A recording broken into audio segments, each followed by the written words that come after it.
कार्यालय पत्र senior class में 2 नंबर का पूछा जाता है। इन पत्रों के बारे में पहले थोड़ी सी जानकारी कर लो। ये एक ऐसे पत्र होते हैं जो विभिन्न कार्यालयों में अपनी सूचना देने के लिए या सूचना प्राप्त करने के लिए एक ही कार्यालय का अधिकारी किसी दूसरे कार्यालय के अधिकारी को पत्र लिखता है, वे हमारे कार्यालय पत्र कहलाते हैं। इंग्लिश में आप जानते हो ऑफिशियल लेटर कहलाते हैं। ये हमारे कोर्स में क्यों हैं कि हमें जब कहीं ना कहीं सरकारी दस्तावेज पेश करने होते हैं तो हमें पत्र लिखना पड़ता है। तो हम पढ़े लिखे होते हुए भी किसी अन्य की मदद लेते हैं, इसलिए इनकी जानकारी हो जाए, इसलिए हमारे कोर्स रखे गए हैं। तो मैं आज आपको जो कार्यालय पत्र है उसका केवल आपको प्रारूप समझाऊंगा और एक उदाहरण भी दे दूंगा। क्यों कार्यालय पत्रों के नाम अलग अलग हैं लेकिन प्रारूप सबके लगभग समान हैं, एक जैसे मिलते रहते हैं। तो आप समझो कार्यालय पत्र के बारे में। कार्यालय पत्र लिखते समय आपको एक जानकारी करनी होगी कि जो हमारी जो प्रश्न की भाषा है, जो हमारा प्रश्न है,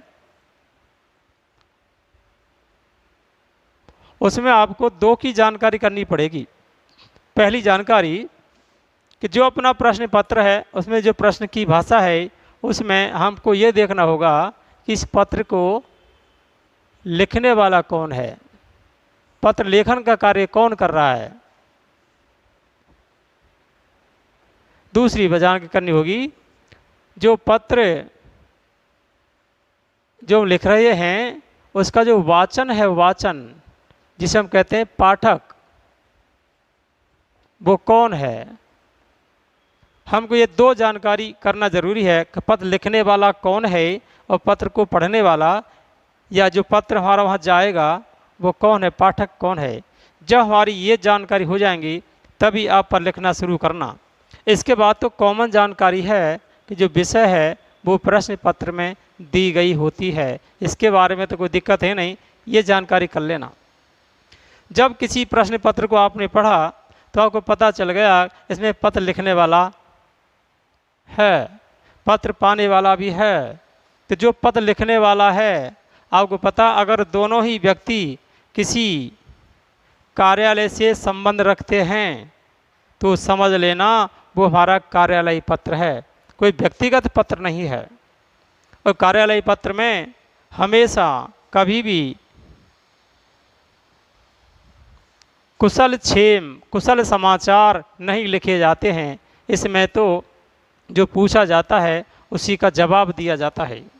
अब उदाहरण के तौर पर देखिए, प्रारूप में समझा रहा हूँ कि कोई भी आपको पता चल गया कि यहाँ लिखने वाला कौन है, तो सबसे पहले जो हमारी जो आंसर बुक होगी जिसमें हम उत्तर लिखेंगे, तो ध्यान रखना यहाँ फ्रंट लाइन में इधर तो संख्या डाल देंगे, उत्तर संख्या, यहाँ जो ऊपर की लाइन है उसको प्रयोग करना होगा। तो यहाँ पर जो लिखने वाला है उसके कार्यालय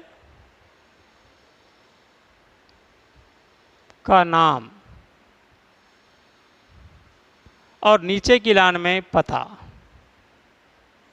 लिख के लगा देंगे पूर्ण विराम। ये वो होता है जिसने इस पत्र को लिखा है। केवल कार्यालय का नाम आएगा और उसका एड्रेस आएगा, कोई अधिकारी का नाम नहीं आएगा, ना ही किसी अधिकारी का पता आएगा। ध्यान रखना लिखने वाला जो होता है उसके कार्यालय का नाम और पता यहाँ लिख देते हैं। ये आवश्यक नहीं है कि आप इसको 2 ही पंक्ति में लिखें, एक में भी लिख सकते हैं, आप इस पते को यहाँ भी लिख सकते हैं। लेकिन ध्यान रखना ये जो हमारा पन्ना है जिसे पेपर कहते हैं तो बिल्कुल मध्य में ही आ जाना चाहिए। और एक विशेषता और इसकी, कार्यालय का नाम और जो पता है वो हमेशा जो नीचे की भाषा आएगी ना उससे बड़े अक्षरों में हमेशा लिखा जाएगा। बड़े अक्षर बनाना भी भूल जाएं तो हम क्या करेंगे, जो हमने लिखा है उसको गहरा लिख देंगे, मतलब एक एक बार पेन और चला देंगे।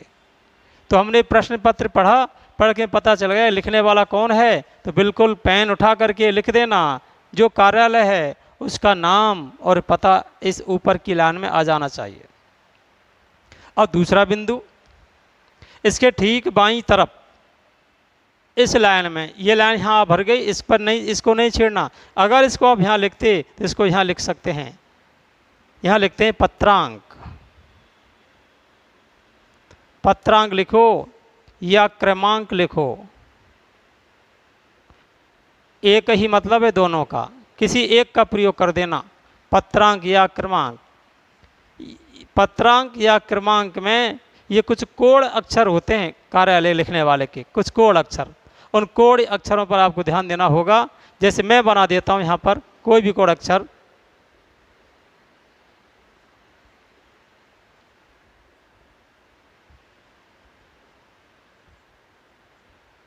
ये लिख दिया मैंने, सी आ भा और 20 या 201 जो भी है।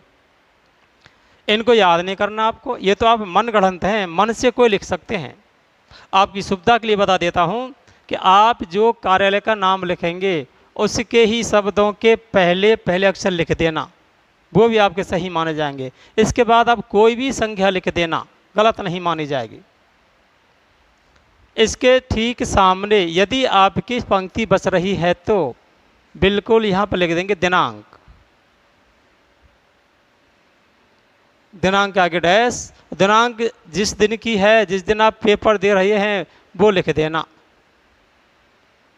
डेट कोई भी हो वो लिख देंगे आप। यहाँ तक क्लियर? पहले कार्यालय का नाम और पता लिखा जाएगा, ये भी किसका, जो पत्र लिख रहा है।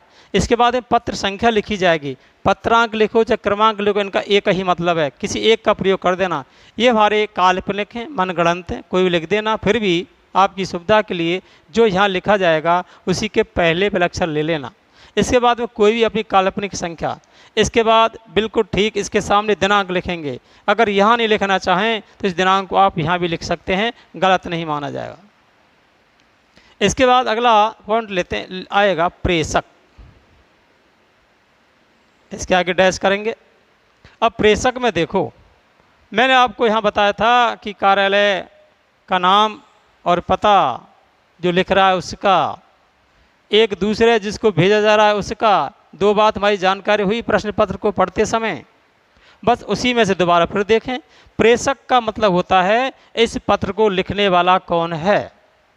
तो यहाँ पर देखो किसी का नाम तो आता नहीं है, ये हमारे कार्यालय पत्र हैं, इसलिए प्रेषक में एक पद आएगा, पद जो भी उसका पद है, कॉमा लगा देंगे। प्रधानाचार्य है, जिला कलेक्टर है, सचिव है या और कोई भी अधिकारी हैं, पद आएगा, केवल पद का नाम जो भी उसकी जो पोस्ट है। इसके बाद उस कार्यालय का नीचे पता आ जाएगा।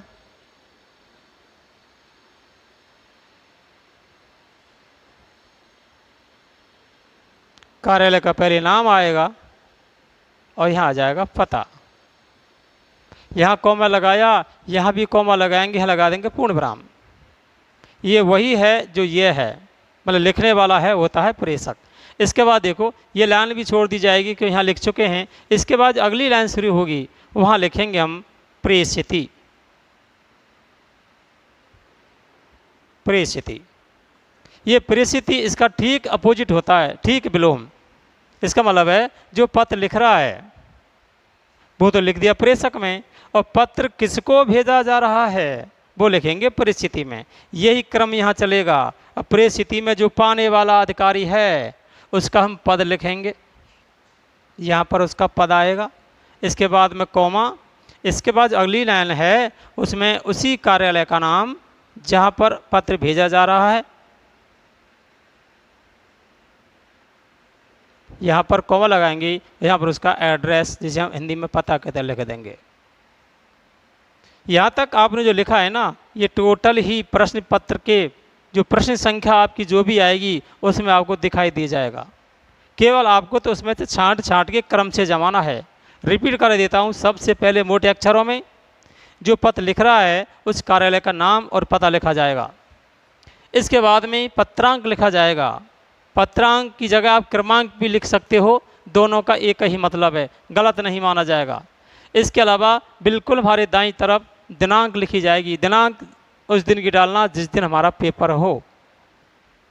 इसके बाद देखो प्रेषक वही होगा जो कार्यालय है, यहाँ पर अधिकारी का पद होगा, यहाँ पर अधिकारी का नाम, कार्यालय का नाम होगा, इसके बाद उसका एड्रेस रहेगा। इसके बाद होगा प्रेषिति। प्रेषिति का मतलब है जिसको ये कार्यालय पत्र लिख रहा है, तो यहाँ पर डैश लगाने के बाद में उसका पद होगा। पद के बाद दूसरी लाइन में उस कार्यालय का नाम लिखा जाएगा और तीसरी लाइन में उसका एड्रेस लिख देंगे। यहाँ तक जो हमने ये किया था वो सब के सब प्रश्न पत्र में दे रखे थे। इसके बाद देखिए ये भी लाइन छोड़ दी जाएगी। अब इसके बाद हम लिखेंगे अगली लाइन में विषय।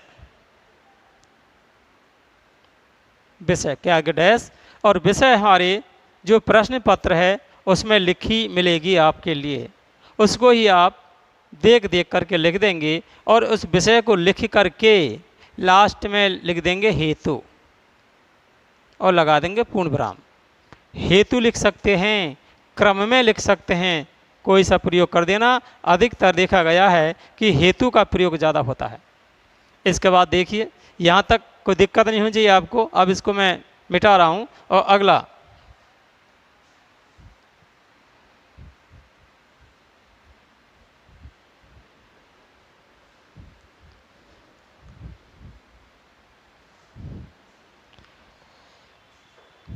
जब हम विषय लिख चुके होंगे ऊपर उसी पत्र में, तो विषय के बाद जो विषय दी गई है उसको लिख करके लगा देंगे पूर्ण विराम। इसके बाद विषय के ठीक नीचे हम लिखेंगे महोदय। महोदय, महोदय के बाद कॉमा लगाना मत भूलना, क्योंकि हिंदी भाषा है, इसमें जो हमारे विराम चिन्ह हैं उसके भी नंबर दिए जाते हैं। कॉमा लगाना ज़रूर। महोदय के बाद देखो ये महोदय वाली जो लाइन बच गई आपकी, ये छोड़ दी जाएगी। इसके बाद ये अगली लाइन हमारी शुरू होगी। अगली लाइन शुरू होते ही हमको यहाँ से लिखना पड़ेगा, यहाँ से देखो जो भी है ये महोदय से ऊपर लिखी गई है, विषय नीचे नहीं है, तो ऊपर लिखी जाती है, इसीलिए हम प्रयोग करते हैं उपर्युक्त।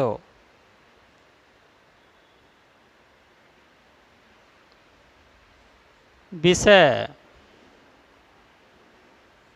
में निवेदन है कि, यहाँ तक कॉमन लाइन है। इसके बाद में ये अपनी अपनी भाषा है, जो कोई पता नहीं, अलग अलग किताबों से प्रश्न को हल करते हैं, याद करते हैं। भाषा सबकी अलग अलग होती है, लेकिन उत्तर वही होता है जो हमको देना होता है। इस महोदय के बाद जो लिखेंगे इसको आप अपने अपने तरीक़ा से लिख सकते हैं। इसे कहते हैं पत्र का मुख्य भाग।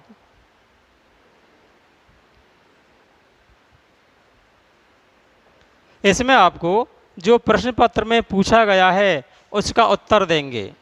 ठीक है, ध्यान रखना पत्र की भाषा हमेशा छोटी लिखी जाती है, ज़्यादा लंबी नहीं। ऐसे शब्दों का प्रयोग किया जाता है जिसमें पढ़ने वाला उसको कम ही शब्दों में उसकी जानकारी कर ले, भाषा स्पष्ट हो जाए और ये समझ जाए कि जो मैंने पत्र लिखा है वो सामने वाले की समझ में आ जाएगा। या यूँ कह सकते हैं कि पाठक की समझ में वो भाषा आ जानी चाहिए। इसमें कभी भी हम कठिन शब्दों का प्रयोग नहीं करेंगे, ऐसे शब्दों का प्रयोग करेंगे जो हमारे व्यवहार में हैं और जिनको पढ़ने वाला आसानी से समझ सकता है। तो ये पत्र का मुख्य भाग है। ये पत्र का मुख्य भाग को आपको अधिकतम 3 या 4 लाइन इसका उत्तर देना होगा। ये उत्तर कैसा है, ये अपने अभ्यास के आधार पर है। अभी मैं प्रारूप बता रहा हूँ, ठीक है, अभी कोई उत्तर नहीं बताया किसी का भी। इसके बाद सुनिए, आप लिखते लिखते आपकी 3 लाइन 4 लाइन भर सकती हैं, भर जाएंगे, फिर लगा देना पूर्ण विराम। ये मानो पत्र का जो पूछा गया है वो उत्तर हमने यहाँ पर पत्र के मुख्य भाग में दे दिया अपनी अपनी भाषा के आधार पर। इसके बाद हम पत्र का करते हैं समापन। और हिंदी का जो पत्र है ना, हमेशा दाईं तरफ समापन किया जाता है, जबकि इंग्लिश के पत्रों में देखा गया है कि समापन भी बाईं तरफ कर देते हैं। लेकिन ध्यान रखना ये हिंदी विषय है और इसका पत्र का समापन हमेशा दाईं तरफ। और दाईं तरफ भी एक ही शब्द का प्रयोग करना, शब्द तो बहुत हैं लेकिन ये शब्द ऐसा है जो अधिकतर आपको मिल जाएगा। ज़्यादातर व्यवहार में यही शब्द आ रहा है। बाईं तरफ भवदीय, भवदीय के बाद कॉमा लगाना मत भूलना। अब भवदीय कौन है पता है आपको? ये भवदीय है जिसने पत्र लिखा है, अर्थात जो हमने लिखा था वहाँ पर प्रेषक, उस प्रेषक को जैसा का तैसा उतार देंगे। तो भवदीय में जो पद लिखने वाला है ना, उसका लिखेंगे हम यहाँ पर पद कॉमा, इसके बाद उसका जो कार्यालय है, कार्यालय का नाम लिख देंगे और तीसरी पंक्ति में उसका पता लिख देंगे। ये जैसा प्रेषक था ना, प्रेषक वाला ही कॉलम है ये, जैसा प्रेषक लिखा था वो यहाँ उतार देना। इसके बाद देखो, हम देखेंगे हमारा जो पेज है वो भरा कि नहीं भरा है अभी, क्योंकि पत्र लिखने की विशेषता है पत्र को एक ही पेज में समाप्त करना होता है, 2-3 में नहीं, क्योंकि 2 नंबर के लिए इतना ही बहुत है, 2-3 पेज भरने की कोई आवश्यकता नहीं है। तो ये ध्यान रखना कि पत्र प्रारंभ भी उसी पन्ने से होगा और समाप्ति भी उसी पन्ने पर आपको कर देना होगा। मैं हाँ ये जान दे रहा था, अगर ऐसा लग रहा है कि आपको पन्ना हमारा भर गया, कोई जगह नहीं है अब, तो ऐसा करना। यदि आपको ऐसा लगे कि अभी तो 3-4 लाइन और बची हुई हैं, तो दोनों का नंबर बराबर है, दोनों समान हैं, तो यहाँ पर इन लाइनों का प्रयोग करना पद लिखते समय। पहली लाइन गहरे अक्षर लिखना प्रतिलिपि,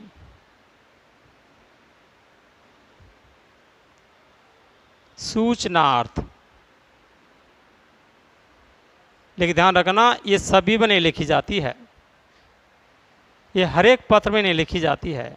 ऐसे जो कि पत्र सार्वजनिक रूप से प्रकाशित किए जाते हैं उनमें इनका प्रयोग नहीं करते हैं, क्योंकि वो तो सबके लिए होता है। ये तो विशेष तौर पर हैं, कोई एक अधिकारी लिख रहा दूसरे अधिकारी को, तभी इसका प्रयोग करना, अन्यथा मत करना। प्रतिलिपि सूचनार्थ का मतलब समझो, इसका मतलब है जो पत्र लिख रहे हैं उसकी जो प्रतिलिपि है, जिसे कहते हैं फोटोकॉपी, वो सूचना के लिए और किस किस को भेजी जा रही है। तो हमने देखा कि लिखने वाला भरतपुर का है और पाने वाला माना कि जयपुर का है। लिखने वाला प्रधानाचार्य है, पाने वाला मान जिला कलेक्टर है। उन दोनों को छोड़ करके इनमें आप कम से कम 2 बिंदु लिख देना। एक कॉमन शब्द है निजी पत्रावली,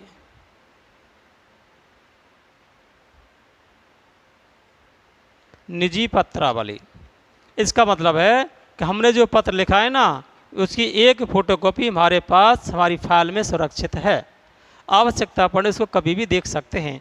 दूसरी, अगर शिक्षा विभाग से संबंधित पत्र है, शिक्षा विभाग से, तो हम लिख देंगे जिला शिक्षा अधिकारी।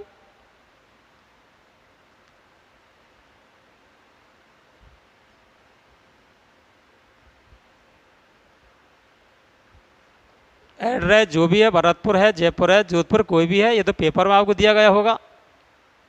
इसके अलावा भी अगर आप लिखना चाहें, आप ये समझें एक आध और लिख दें, तो आप राजस्थान सरकार भी लिख सकते हो।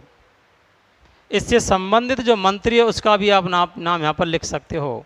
इसके अलावा और लिख सकते हो आप किसी भी अखबार, किसी भी पत्रिका का नाम आप यहाँ पर लिख सकते हो। तो ये था हमारा प्रारूप। इसी प्रारूप के आधार पर हमको ये कार्यालय पत्र लिखना होगा। अब एक उदाहरण दे देता हूँ आपको, जिससे कि हमारा ये पत्र स्पष्ट हो जाए।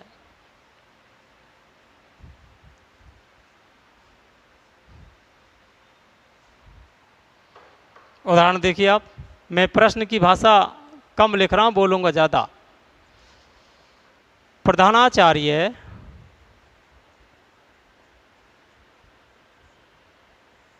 कौमा राजकीय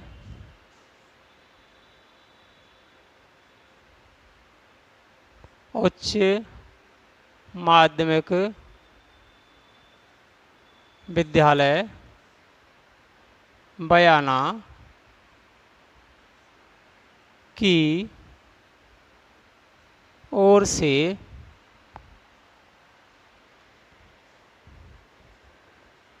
मुख्य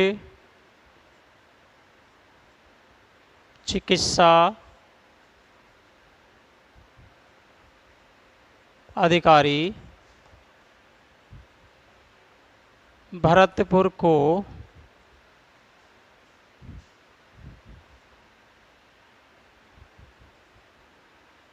विद्यार्थियों का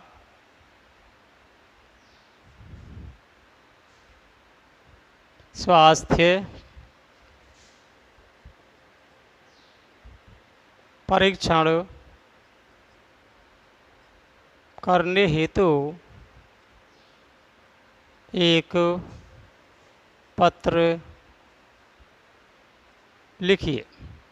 माना कि ये भाषा है आपकी, और मैंने शुरुआत में आपको बताया था कि सबसे पहले प्रश्न को पढ़ेंगे, प्रश्न पढ़ के दो जानकारी करेंगे कि लिखने वाला कौन है और पाने वाला कौन है। अगर दोनों ही अधिकारी हैं तो समझ लेना ये कार्यालय पत्र है, क्योंकि इसमें कार्यालय पत्र की कोई वो नहीं दे रखी है कि कार्यालय पत्र लिखो। हमने पढ़ा कि प्रधानाचार्य भी सरकारी है, अधिकारी है, और चिकित्सा अधिकारी भी अधिकारी है, तो समझ लेना कैसा कार्यालय पत्र है। प्रधानाचार्य राजकीय उच्च माध्यमिक विद्यालय बयाना की ओर से, तो समझ गए होंगे लिखने वाला कौन है, प्रधानाचार्य है, और पाने वाला कौन है, मुख्य चिकित्सा अधिकारी है। और विषय क्या है कि विद्यार्थियों का स्वास्थ्य परीक्षण करवाना है, उनका स्वास्थ्य कैसा है, कोई बीमारी तो नहीं है, वो हमको इसमें दिखाना है। और देखो यहाँ तक जब हमारी बात हो गई ना, पढ़ लिया, समझ में दोनों पॉइंट आ गए, लिखने वाला कौन है, पाने वाला कौन है, और किस विषय पर लिखा जा रहा है, तब जा कर के हम पत्र लिखना शुरू करेंगे। अब जो मैंने आपको प्रारूप बताया है उसकी तरफ ध्यान देना, उसी के आधार पर आप इसको जमाते चलना, और आपके 2 नंबर आपको मिल जाएंगे। ऐसे पत्रों में कभी भी नंबर नहीं काटे जाते अगर आपने उत्तर सटीक दे दिया है तो। आपको मैंने बताया था कि शुरुआत ऊपर ही ऊपर कार्यालय का नाम और पता लिखते हैं, लिखने वाले का, तो हमको पता चल गया लिखने वाला कौन है, उसी को लिख दो बड़े अक्षरों में। कार्यालय राजकीय उच्च माध्यमिक विद्यालय, कॉमा लगा देना, और बिल्कुल बीच में बयाना लगा देना, पूर्ण विराम। ये हमारा प्रथम बिंदु हो गया, ये लिखने वाला ये कार्यालय है। विद्यालय लिख रहा है किसी को पत्र, यहाँ कई पद मत लिख देना, कहीं लिख दे प्रधानाचार्य, गलत हो जाएगा। इसके बाद आपको मैंने बताया था पत्रांक या क्रमांक 1 का प्रयोग करेंगे। मैंने कुछ काल्पनिक शब्द लिखे थे, अक्षर लिखे थे, आप भी लिख सकते हो, लेकिन आपको ध्यान रखना। देखिए कार्यालय तो ही है, राजकीय का रा बना दो ऑब्लिक, उच्च का ऊ बना दो ऑब्लिक, माध्यमिक का माँ बना दो ऑब्लिक, और क्यों कर दो फिर, ठीक है। ये हो गए राजकुच माध्यमिक। इसके बाद आप हिंदी का कोई अक्षर ले दो, जैसे बयाना का बा ले देता हूँ, लिख दिया, कोई दिक्कत नहीं, ऑब्लिक कोई भी संख्या, ये आपका हो गया कौन सा, पत्रांक हो गया। इसके बाद ध्यान करो, प्रारूप में मैंने आपको बताया था कि बाईं तरफ तो ये लिख देंगे, और इसके ठीक सामने दाएं तरफ क्या लिख देंगे, दिनांक लिख देंगे। दिनांक उसी दिन लिखनी है जिस दिन तुम्हारा पेपर होगा। जैसे मैं आज लिख देता हूँ कि माना कि आज 15 सितंबर 2020, ये लिख दिया। ये तो दिनांक बदलती रहती हैं, ठीक है। यहाँ तक दूसरा पॉइंट हो गया। तीसरा पॉइंट मैंने आपको बताया था, प्रेषक लिखेंगे। प्रेषक में मैंने आपको बताया था ये लिखने वाले अधिकारी का पद लिखा जाता है और उसी का एड्रेस लिखा जाता है। अभी मैंने आपको जो प्रश्न की भाषा बोली भी थी और लिखी भी थी, उसको देख करके आप बता देना कि प्रेषक कौन है। हमको पता चला प्रेषक कौन है, राजकीय उच्च माध्यमिक विद्यालय का प्रधानाचार्य है, तो लिख दो वही यहाँ पर प्रधानाचार्य।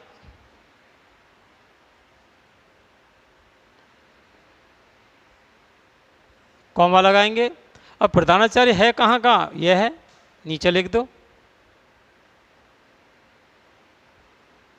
राजकीय उच्च माध्यमिक विद्यालय,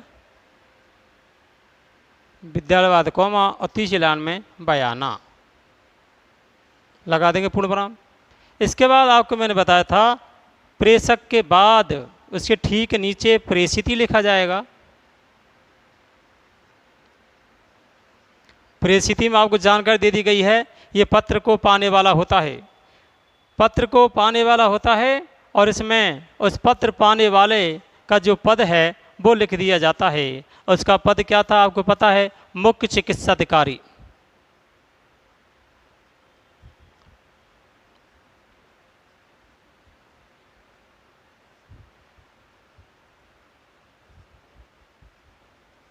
अधिकारी के बाद कोमा,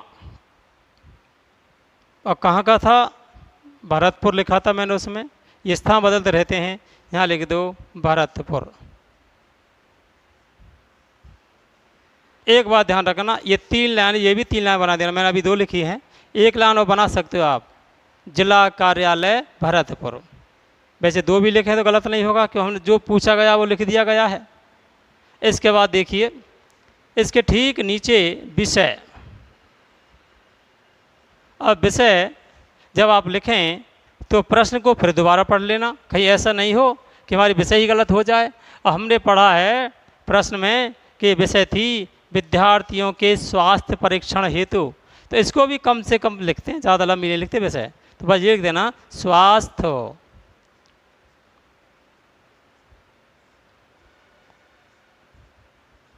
परीक्षण हेतु। यहाँ तक जो आपने लिखा है पूरा का पूरा, यहाँ तक लिखने के आपको 2 नंबर में से 1 मिल जाएगा 100%। अब इसके जो आगे की भाषा है वो आपको मैंने बता दी है, वो सब अपने अपने अभ्यास के ऊपर है, कोई किसी भाषा उत्तर देता है, कोई किसी भाषा उत्तर देता है।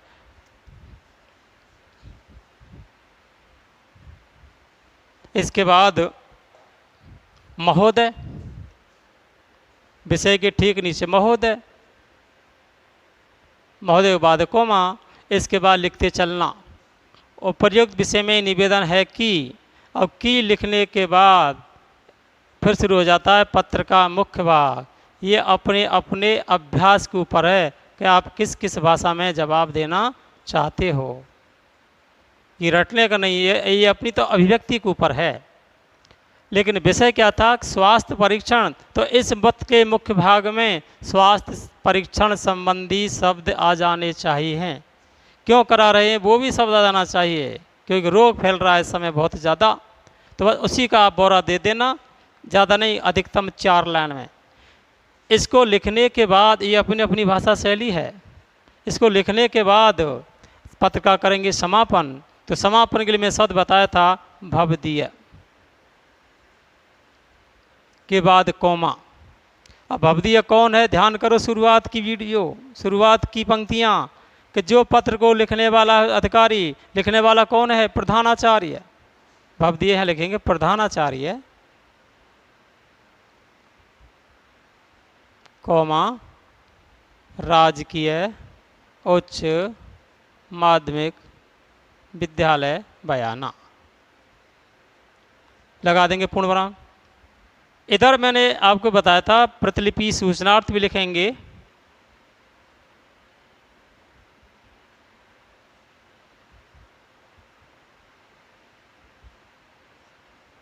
आपको जानकारी दे दी गई थी कि जो ये पत्र है लिखने वाला प्रधानाचार्य है, पाने वाला चिकित्सा अधिकारी है, तो इनको मत लिखना यहाँ पर, इनके अलावा कुछ भी लिख देना। पहला बताया था मैंने निजी पत्रावली,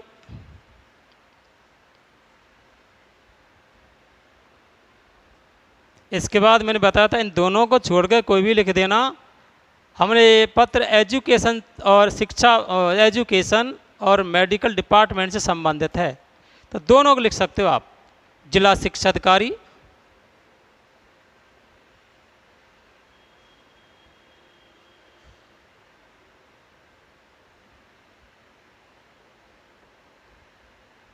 जो भी है, भरतपुर जयपुर जो भी है। तीसरा आप लिख सकते हो राजस्थान सरकार।